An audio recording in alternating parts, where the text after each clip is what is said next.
Welcome to the Build, Tell, Sell podcast, where we have behind-the-scenes conversations about the art of brand building, marketing, and sales strategies with creative industry insiders. I'm your host, Pel, of PELNYC. Not enough can be said about Alan Ket, who is not only a legendary graffiti writer, publisher, marketing maverick, but is also the co-founder of the Museum of Graffiti in Miami. In this interview, he explains how he has made his passion his purpose. Ket has always taken his destiny in his own hands, from when he started Stress magazine as a teen, all the way to his foray into the gaming community, to marketing for various clothing brands, and also helping to launch Complex magazine, upon many other things. I am personally never surprised by what Ket is getting himself into, as he is a great mind encapsulated into a beautiful person. I have learned much from him over the years by working with him at 2 companies and also having his tutelage along my life's journey. I hope that you also get to learn something from this, as Ket takes us through his journey of changing the landscape of how we consume art through his Museum of Graffiti. I really appreciate it. So let's start off with, what is your current position where you're at? So my current position, and thanks for having me. My current position is basically director or founder of the Museum of Graffiti. I don't really have much of a title. I just work. Kind of, we just, I'm kind of that guy that's becomes a bit of a jack of all trades, or is always trying to hire his replacement. Figure out things like that. And so I guess just the, co-founder of the Museum of Graffiti and do it all is my title. The janitor, the guy, the key holder, the hang up the picture guy, everything. I've hired those people already. So those people that's off my list now. I feel you. How did you get to doing that? Last I knew, you was doing print media, and I've first known of you from doing Stress magazine and your roles going through Complex and various things. But how did you get to the museum? So, the museum, the museum is the Museum of Graffiti. It's the first, maybe the only museum of its kind in the world, which is not something that I say because I'm proud of. It's sort of embarrassing to this art community that that's the case, but it's something that I launched because I have a deep love and commitment to the graffiti art movement, or to the style writing movement. Depends on who you speak to, what they call it. But let's call it the graffiti art community and the graffiti art movement. And so I've been involved as an artist and as an activist and as an author and advocate for this particular art movement ever since I started doing it when I was a teenager in Brooklyn. And so all the while that I was launching these other businesses, or having a career in marketing or publishing, I was also at the same time involved with the graffiti art community. So it's something that most people don't know unless you're very into this art world, or this particular art niche. You wouldn't necessarily know me in that manner. But since I was 16, I've been heavily involved. So since '87, at the minimum, I've been heavily involved. And so it's one of my passions, one of my hobbies, so to speak, for a very long time. I've been marketer / author of this. I've been this / that. So that / many times has been something related to this graffiti art world. And in launching this museum, I decided that I no longer wanted to be a / art something. Mm-hmm. I wanted to remove the /, make my passion my purpose, and the museum was born out of that sort of shift in understanding of what I wanted to do in my life, and what I thought was necessary, or needed rather, within the art world, and in particular within the graffiti art world, what was needed, and how I can best contribute. And so the museum was my answer to that question. It was dope. I know you're a very humble person, Ket, and I think that's a beautiful thing too. But I also know you for doing some great things like Stress magazine back in the day. That was like rivaling the source. So when I interviewed BJ, he was, saying how stress is one of the reasons that prompted him to come to New York. I remember when you was first working at Complex magazine and had your hand in it. Then I left, and then I saw the magazine flipped and these ideas that you had. Also visiting your apartment. Your apartment was already a museum of graffiti. Like, let's just be honest about it. You had like Sure. parts of trains and things up there, but also you had your hand in the video game world. From, what was it, The Art of Getting Up? Yeah. No, it was called Getting Up. Getting Up. Yeah. Yeah. Mark Echo's Getting Up. But also, didn't you do something with Atari where you got all was it Asteroids, or one of Yeah. those games you repurposed it and had all the Yep. graffiti artists do tags in it? Yeah. That was dope. That was dope. Listen, I've been very fortunate, I think, that I've been able to pursue projects that I have felt were needed or were important or that I believed in. And that's sort of been what has driven my career. I haven't been driven by finance. I haven't been driven by money. I haven't been driven by titles. I haven't been driven by the opportunity to get rich, and a lot of my friends that have gotten rich over the course of our careers are like, dude, why aren't you rich? And my question is, well, I didn't chase the money. I didn't pick that route that you picked. You've been at your company for 20 years, or you decided to do this. Like, I didn't do that. I did the things that I thought were needed, or that I enjoyed, or that were fun, or that sort of came my way, that I believed in. And it wasn't necessarily always the most lucrative, but I gambled on it, and I thought it was important enough. And so I did. I think I sacrificed lots of money or lots of income for things that I believed in. So Stress magazine was a huge gamble, right? I started that when I was in college, and I had friends going to get their masters and their PhDs, and I said, nah, I'm going to do this.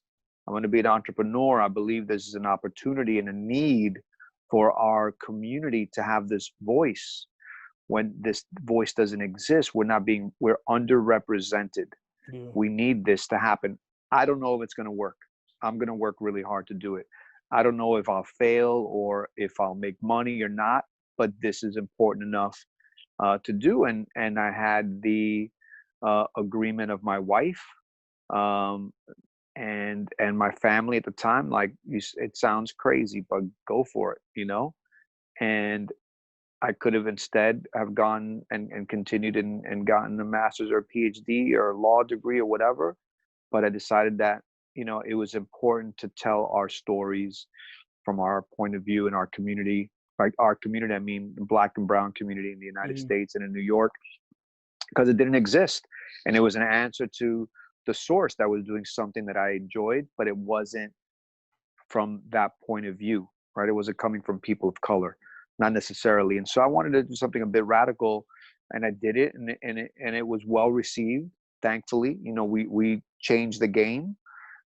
Stress changed the game. Some people remember it, some people don't. For some people, it changed their lives. It inspired them to do more, and to see, a young person of color, myself, like, chasing his dreams and building a company, and all this stuff. And it encouraged a lot of people to be entrepreneurs, and to chase and follow their dreams, and to launch something, and to take their own destiny into their own hands, and not just maybe be only be a bus driver, Yeah. or whatever it is. Not to knock that, but I remember, when I was doing Stress, that bus driver application that I put in right before I went to college came back, and I was like, yo, you're approved to be a city bus driver. Like, you got it, pension, the whole thing, like, show up for work, or like, write us back. And I looked at that, and I was like, man, okay, I could do 20 years of service to the city as a bus driver, and I'll have a guaranteed pension, a retirement, whatever, a steady check. Should I do that? Or should I continue to do this. And I threw that away and continue to pursue my dreams. And I think that my soul and my spirit and my life benefited from that, and others. I was in the same place as you were with that application because I was in the military, was getting out. My mother was a correction officer, and I took the test because they were hounding me like, "What you gonna do next?" And I took the test and I scored high on it. I took the police test, NCO test, and I was like, "Yo, this just ain't me." And I stayed down in Virginia, and I got a job with Ralph and them over at RP. Now they doing the coup, they play clothes and all of that stuff. And I think that was the best decision that I could have made for my career. Yeah, Just to be no, creative I and stick agree. to oneself. Listen, I think that I think that yourself, myself, we have a creative spirit. We have a lot to contribute. I don't think that we'd be living our full life potential if we were just working jobs that don't require us to be creative and to use our brain at its full capacity. That's and true. and and I wouldn't be satisfied, and I would probably be unhappy, and I would probably be an alcoholic. Who knows what would happen, and so I chose something Let's else. hope. And Let's hope not. well, I chose something else. I chose something else. I didn't, and I think I made a decision that I can live with, and I feel like I've been a positive contributor to our community. Yes. And for me, that I always felt like I was a member of a community, even though my community could have been misfit outlaw artists, or the hip hop community, or the New York community, whatever. I felt like I was part of a community of folks that were responsible and that were committed to giving positive contributions. And I couldn't turn my back on that, and I chose that. I chose that, and I wanted to, and I feel like I've had a bit of a radical life, and I see things in a radical manner. And and if you're going to be a radical, you got to be a radical. You got to do it. You're right. I So mean, so when you're in that's school, what it's been. you learn about you learn about the radicals, the ones who broke the laws, that was set forth in front of them. They're the mavericks. Like Yeah. even Newton with gravity, he was a maverick to come up and say, "Hey, there's a thing that exists called gravity." At the time, how do you define a good brand? How do I define a good brand? It's a great question. I don't think about brands too much anymore. Although lately I've been thinking about brands and thinking of my own brand. I think of a brand as having a clear message. It's clear. Once you see the brand or you hear the name of the brand, you know what that means. Burger King, they make burgers, right? And you think about it, and it's clear. The messaging is clear. And you think of Burger King, you think of they make their burgers different than other people, and you kind of know what you're getting. And so I think brands have to have a clear message. They have to be great communicators, to their audience, and they have to have purpose. I think a good brand has purpose. And so that's what comes to mind when I think of brands, Okay, purpose, mission, and clarity. all right. How would you define the brand of Ket?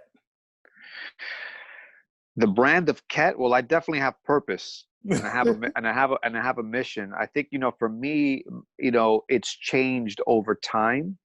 Um, but I think that for me, as a my personal mission is to bring art to people and to use art to change people's lives.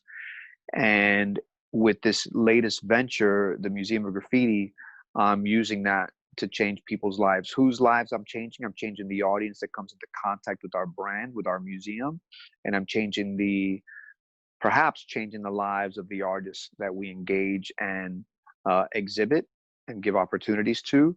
And so I feel like that's part of my overall brand. It's sort of not even my brand, my mission. A lot of times I haven't been clear on my mission. I haven't known, or not even my mission, my purpose. What is your purpose? All right. And so for me, I'm fairly clear that my purpose is to use art to change lives. So there's a lot of cross sectionality between your personal brand in the museum as well. That's correct. So I created the museum brand because it actually speaks to my life's purpose. And so that to me was, it makes it very easy to show up for work when there's that type of alignment. And belief. Exactly prior to my launching the museum, I moved to Miami to run the art galleries at the Wynwood Walls, which is a mural destination in Miami that gets about 4 million visitors a year. And so I was running a team and selling art, and helping people bring great art into their homes, right? And so that touched my purpose a bit.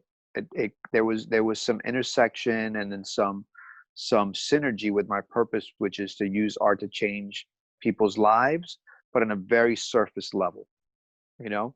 And so I was able to live with myself in doing that. Right, that was the beginning of my shift into working in art full time. But I realized that it wasn't enough, and that I needed to do more. Yeah. Right, that I had the capacity to do more, and that if I wanted to live my life with my purpose in mind, and live a life worth living, that I needed to change and work on a bigger purpose.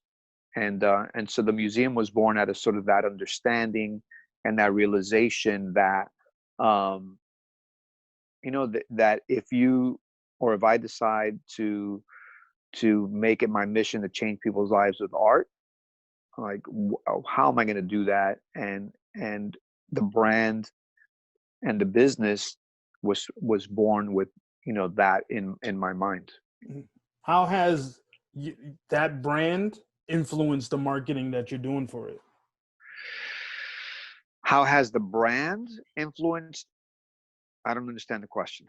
So as far as you building this brand and you Yes. marketing it, so I know I've known you for doing marketing of all type of different brands. Yes.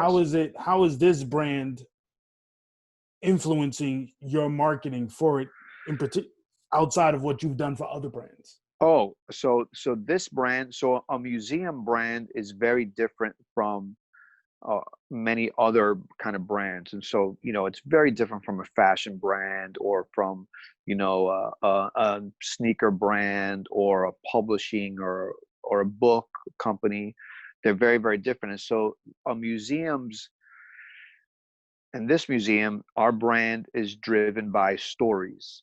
It's driven by history, and so the marketing that we do is a lot of it is narrative driven.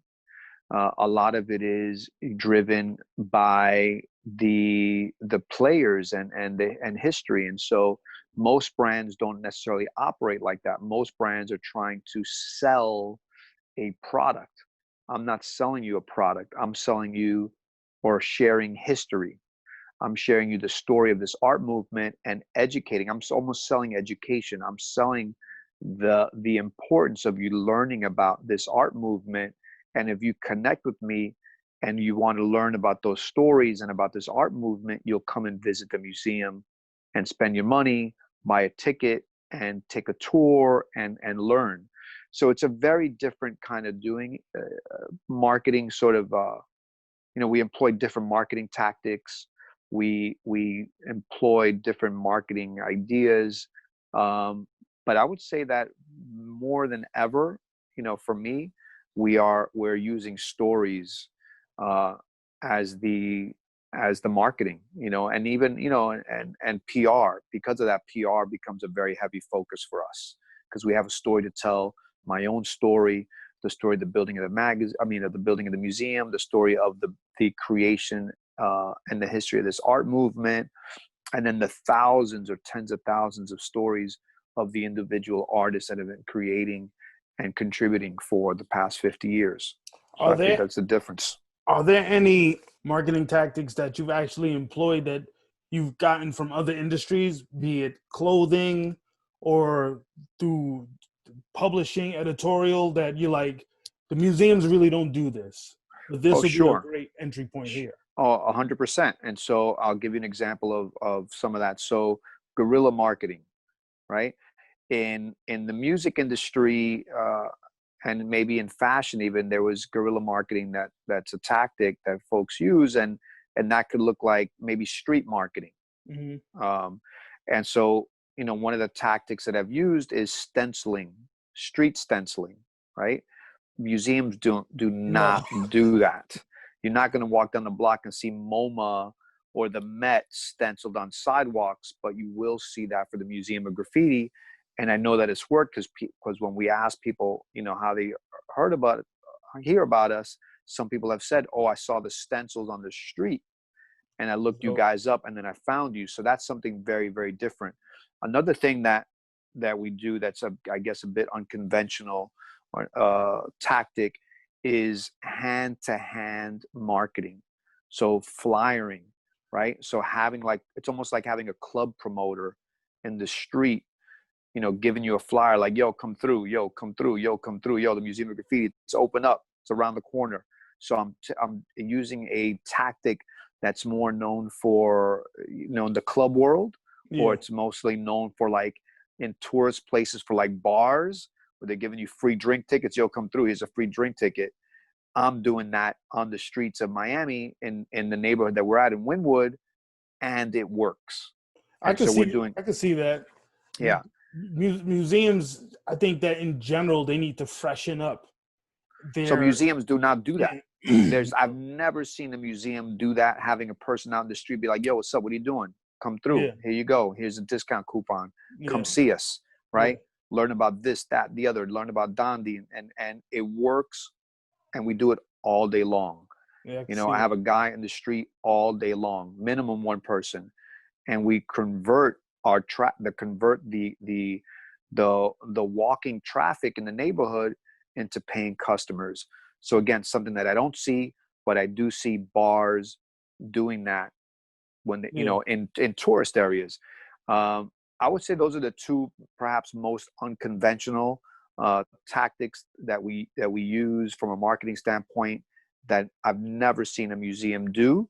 And then we're using tactics that museums do use, right? That new tactics, and so Instagram live talks.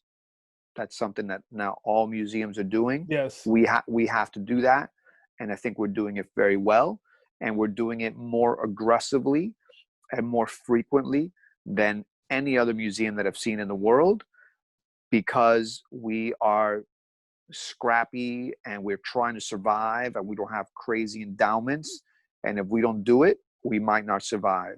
And so we're employing I guess a lot. We're working overtime right now during this coronavirus pandemic lockdown to ensure that when we reopen, that we're top of mind and that we have an audience that's going to come and see us. Mm. Outside of budget for marketing, what are some of the biggest problems that you see?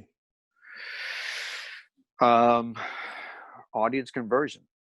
Audience conversion is tough. I think that I have been able to convert audience, customers, and making them paying customers in under other industries much easier than in the museum industry, or in this museum business, because this is maybe truly a luxury, and not everybody is an art consumer.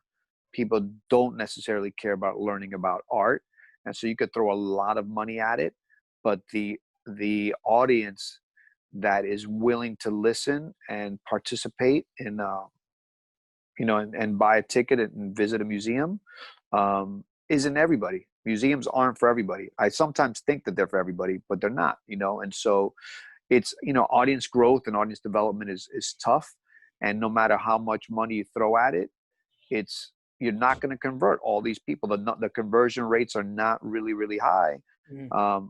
because it's not for everybody. I wish it was, because I'm ready here. I'm ready and willing to teach, Yeah. and show the beauty of this art movement. But not everybody wants to spend money on an art experience or on art education. It's a little bit more of a sophisticated, I would say, someone that understands the value of art Yeah. and that sees the tangible benefit in learning about art and how it could impact their life versus someone that's thinking, should I get a mixed drink or should I get a ticket for for a museum? And so it's different. So how are you actually getting that person who may not necessarily be an art collector to convert?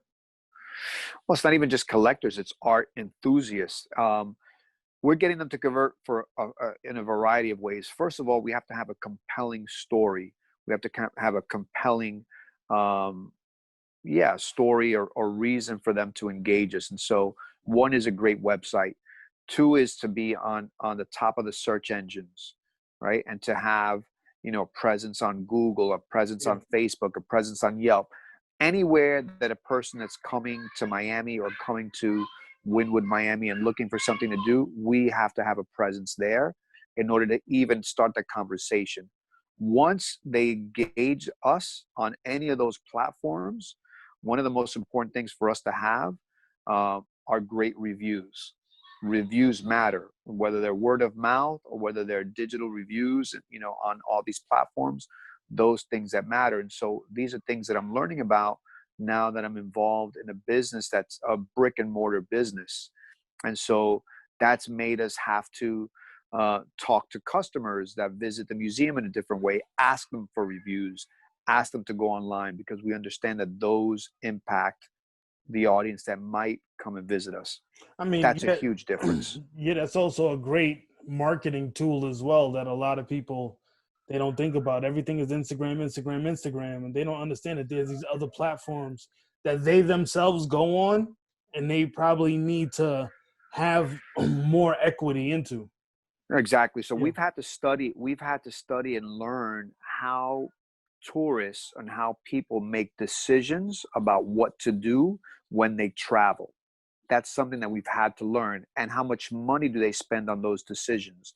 So we learn about what people spend on entertainment. We learn what people spend on food, what people spend on gifts. And so then we prepare to meet those customers where they're making those decisions. We want to be part of that sort of decision funnel, right? And so if you're going to look for things to do in Miami, we want to come up. So all those lists that all these magazines and these websites and these, uh, influencers or what people put together, I want to be on those lists. Yeah. And so that means that our PR engagement is very much driven on lifestyle and very much driven for tourism, because those are the people that are coming in. So, if I think of the work that I did in fashion, I'm not thinking about tourists. Yeah. I'm thinking about everybody. Yeah. Here, my customer is a much narrower customer, and I need to think about those people. And then what subsegment of people within the tourists am I looking at? Okay, I'm looking at tourists that are coming that appreciate new experiences, that follow art, right? That are perhaps between 30 and 70, because they have a higher discretionary income and they spend more money on entertainment than younger people. Younger people are coming to Miami, they're going to the beach, they're going to the clubs, Yeah. right? Older folks with families, they're going to the beach, and then they're going to restaurants, and then they're going to museums, and they're having different kind of experiences. So you have to learn your customer. And every single industry, when it comes to marketing, um, or in general, you have to know your customer. So a lot of the time that I've put into this is in knowing my customer, and I'm paying attention every single day and making sure that my assumptions or my research is correct. Oh, I'll give it to you. If anybody's doing that, I know you doing that because Yeah. I've known you to be very, very informative, especially when it comes to marketing. Like BJ and I was talking, I was telling him about the ads that you did for Zuri, and I went to the design room and said, "You see this? This is where we need to be designing towards." Like, because you brought us into a whole new hemisphere with your vision, and I think that that's incredible. A lot of other people, they'll take the product and they kind of like just rig it how you expect to see it, but you did something that was totally different. So as far as you like looking at your audience, I know that you're delving very heavily. How does your gift shop differentiate from other museum experiences? Oh, so I love our gift shop, by the way. And it's when you go to museums, any museum that you go to in the world, you can tell that the gift shop is a positive reflection on their programming, on their mission, on their theme of their museum. And so, if you In go what to the way? if you go to the MoMA as an example, in their museum, you'll see that there's a very big representation of pop art, huge, or modern art, huge, because that's their mission. And so, if you see um, you know, Liechtenstein in their museum, you're going to see Liechtenstein in their gift shop, Yeah. right? There's a conversation that's happening between the museum's gift shop and the rest of the place. And so our museum is, we do it the same way. So you go to the museum and you learn about the graffiti art movement. You better believe when you go to the gift shop, we have the best representation of products within the graffiti art movement in the world. We have all the books. We have special things designed by artists from all over the world. And so it continues, the conversation continues through the exhibition space. In the museum, you get to see the now, you get to expand your learning, and you get to take home products that speak to the experience that you've had in the museum. You will not see probably 80% of our products in our museum gift shop in any other museum in the world, and possibly in any other store in the world, period. So it's hyper specialized um, around the theme or and around the graffiti art movement. It's just like, you want a towel, we have it, but it's designed by a graffiti writer. Oh, that's You want dope. books, you want them, it's all about graffiti and street art. You want shot glasses, guess what? They have graffiti themed on it. You want prints, we have prints. They're from the best graffiti artists in the world. And so, pins, artists from all over the world. So all these different things that you might find in other gift shops, you might find in our gift shop, but not by the artists that we have, right? Yeah. Because we're customizing these things, and we're going out and doing licensing deals, and we're doing, buyouts or whatever we're doing to make sure that we deliver something that no one else can deliver. And because we've done that, now that we're locked down and we don't have a physical retail presence, our online shop, we can deliver these products, and if you're a fan, you'll buy them from our online store because you cannot find the products that we have anywhere else. So you have to come to us, Yeah. you know and I'm glad we made those decisions and invested money in product development in that way, because that means that we matter, that means that we care, and we understand that our gift shop wants to give something special that you can't get anywhere else. And that's, I think, what really distinguishes us from everybody else. That's dope. Do y'all sell art supplies in any way over there, like markers, cans, anything? We do a very limited amount. We do sell some markers. We do sell some spray cans. Really, I didn't want to get into the art supply Yeah. business. That's a very niche and special business that requires a lot of product to really do it. The Yeah. margins are not great. And in the neighborhood where our museum exists, the way that some, like, say, the spray paint companies have gone about with their distribution, they've opened up so many doors that the smoke shops in our neighborhood sell spray Oh, paint and art supplies. it's not special. So it's not special, so it's flooded, and so I don't want to compete with them. I don't want to compete with three smoke shops in the neighborhood. What I have done to be able to maybe have a bit of um, a stake in that is gone after and look and sell only the specialty ones. And so if we're going to sell spray Yeah. paint, which I don't really care too much about, I only sell the limited edition spray cans that you're buying not necessarily to use, you're buying more as Collect. a collector decoration sort of object. The markers that I sell are more of the high end markers that are very special, or I sell vintage dead stock markers that people go crazy over because you can't buy them anywhere else unless you hunt for them on eBay and find something like that. And Oh, wow. so, we're considering these things. I think for us, there's plenty of room to grow, as far as our product presentation, and a lot of that I think is in dead stock and in like hyper special imports. We import stuff, books that you can't find anywhere else. Like you can find them if you go to Germany and you're in that shop in Germany or in Copenhagen or in Japan, but you're not finding them on eBay. You're not finding them anywhere else. They're specialty imports. So I think that distinguishes us, and for fans and collectors, uh, we become a great source of information and products. That's dope. Um, well, one last question. Not even a question, more of just drop a jewel for that creative that's out there. And you got a lot of jewels. Um, a drop of jewel for that creative. I think that you really listen. I think if you're going to be a creative today, you really have to be flexible and you have to be willing to learn all the time. It's not easy. Industries merge, new platforms are coming out every day. You have to continue to be a student of the game kind of forever. And I don't know if I'm a creative, if I'm a marketing guy, if I'm all these things, but I do know that everything is changing every single day. You have to be quick on your toes. You have to be willing to learn. You have to be willing to teach yourself. When this shutdown happened, right?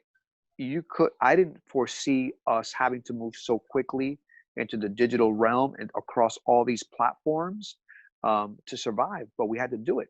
And so Zoom, what we're on now, we're on a new platform. It's called Zoom. It's a digital video conferencing platform. We've all had to learn this in the past 30 days. Most of us weren't on this platform, but guess what? You're doing it. I'm doing it. And so we're adapting to be able to live a creative life and either create products or learn or teach or share. And so I think that, my advice is be open and pay attention to what's happening and look at what other people are doing and consider it, learn from it. So I look at my competitors. I look at other people that are best in class in their industries. I look at other artists and I look at what they're doing and how they're doing it. And I study it and I say, okay, can I do any of those things? Should I do any of those things? Will doing any of those things benefit my brand or myself?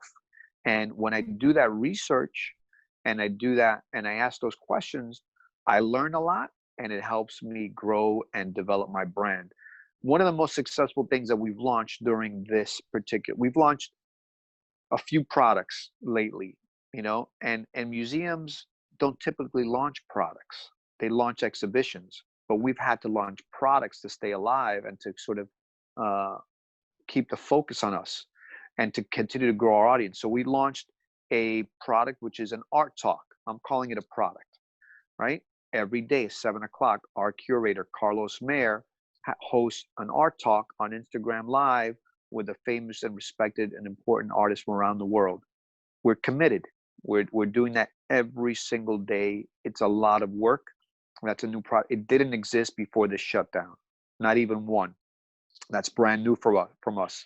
We also launched another product, which is a free downloadable coloring book, right? That downloadable coloring book product that we launched, I saw little galleries and artists starting to launch that a month ago. And I saw the first one. I was like, yo, that's genius. It's perfect. It's free. People are indoors. They're stuck. They don't have anything to do with their kids or they need activities.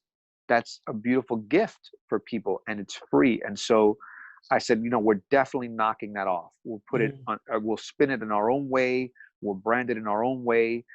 It'll be special and it'll be a gift to our audience. We launched the first one, thousands and thousands of downloads. We couldn't believe it. We're like, wow, and people reposting, whatever. We launched the second. We decided to make it a product, not just a one-off. We said we're going to do one once a week. We launched and we do them once a week. We launched a brand new coloring book product. What we discovered is that we ask for a donation. You could take it for free or give us a donation to help us continue to survive. 30% of people drop a donation, a $2 donation. For us, who we're a small arts organization, that's a really big deal. That's a game changer. But we learned that after launching the first product and continuing to do product development on that particular product. We're now, tomorrow is Monday, we will launch the 4th edition of this coloring book product, right? We'll have received, over, I don't know, 10,000 downloads. That's, for us, that's a big deal. Those are big numbers, because what happens is you download the product, you maybe give us a gift or not, but you have to go to our store to download the product. Once you're in our store, guess what? You might want to buy something. You might want a t-shirt, you might want a book, you might see it, you might spend more time there. So for us, we give back to our audience, and we put our audience, or this new audience, into, we invite them into our shop. And we now all of a sudden they're in our sales funnel. What are they going to do when they're there? And so that has helped us to convert those free visitors into paying customers of, bigger number, items. So we're learning, and I'm learning every day, and I'm not scared to knock somebody off and spin it my own way. So that's my advice. Study, knock somebody off. And where can people find you at? So people could find me at the Museum of Graffiti. Our website is museumofgraffiti.com. That's our main website. Museumofgraffiti.art is our shop. You could find me on Instagram. I was recently hacked, so I'm no longer Alan Ket on Instagram. I'm Graffiti Art Collector on Instagram. You can find me on Twitter. I'm everywhere. If you Google me, you'll see me everywhere. But really, if you want to search for me, find me at the Museum of Graffiti. That's where I work. That's my brand. And that's what I'm trying to grow and build. I appreciate it, Ket. Thank you. I really do. Thank you, Pel. Thank you so much for tuning in. The show is available on video at PELNYC, IGTV, and YouTube, and audio in iTunes, Apple Podcasts, Google Play, and Spotify. Please subscribe to the show, and if you feel so inclined, leave us a 5-star rating, and please leave a comment for your thoughts on this episode's insights and ideas. And most importantly, please enjoy life nurturing your creativity.